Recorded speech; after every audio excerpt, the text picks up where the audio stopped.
So with United, we just got knocked out of Europe.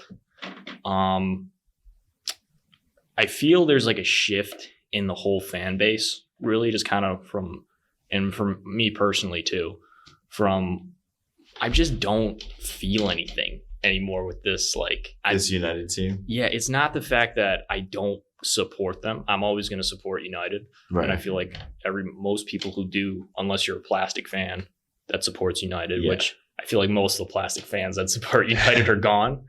But I don't feel any, because I don't believe in this team anymore. They're very bad, bro. Like, there's not any like style. There's no form. There's nothing. There's just so many problems right now off the field that when we do perform on the field, it's despite all of those. It's not because we sometimes have the heart. Some players like McTominay, Garnacho, Bruno at times, they have the heart to just get these results. Right. But it's not because it's because of individuals or luck, really. It's not because of the fact that it's usually individuals like on their day. Yeah, exactly. Nobody's informed.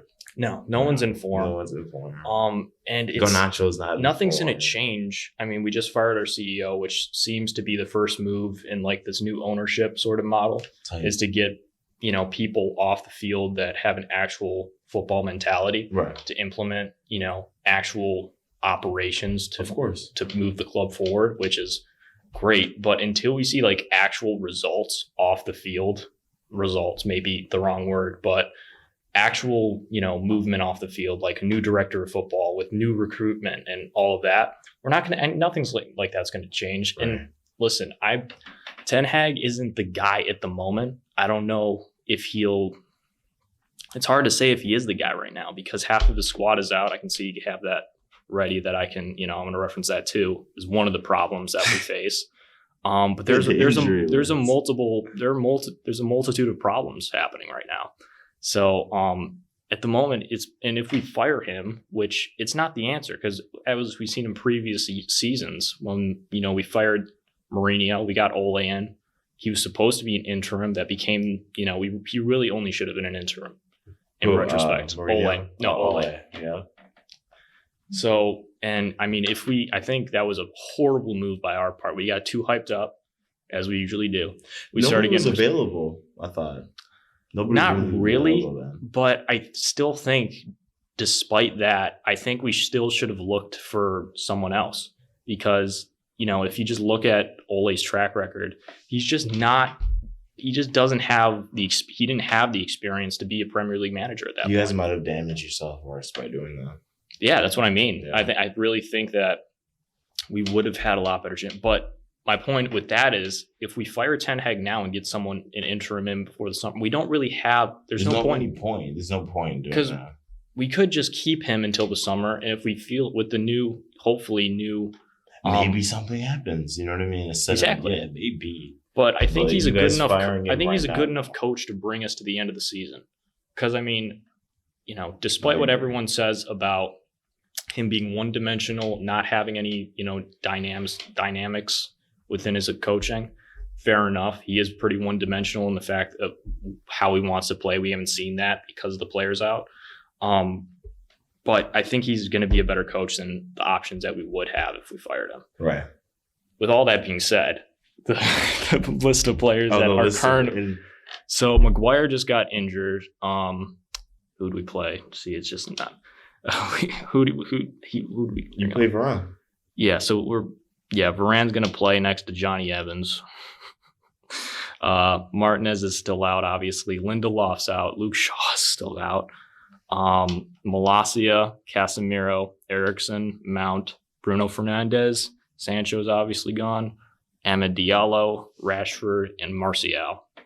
So that squad is going to look like probably Onana, Reguilon, Johnny Evans, Varane, and Dalot.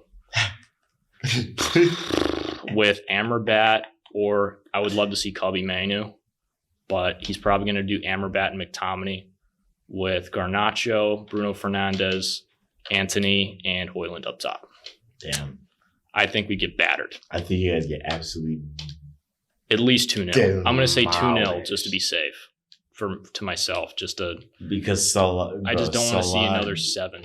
I just want to see man. If Nunez scores, he probably will. He probably will score this. He's gonna pass Johnny Evans up so quickly. And fair enough, Johnny Evans is a decent defender for his age and just his experience. Yeah, no disrespect. He should not be the first choice against, maybe not first choice, but he should not be one of our first choice players against Liverpool right now. And that just shows how thin you guys are. How thin we are.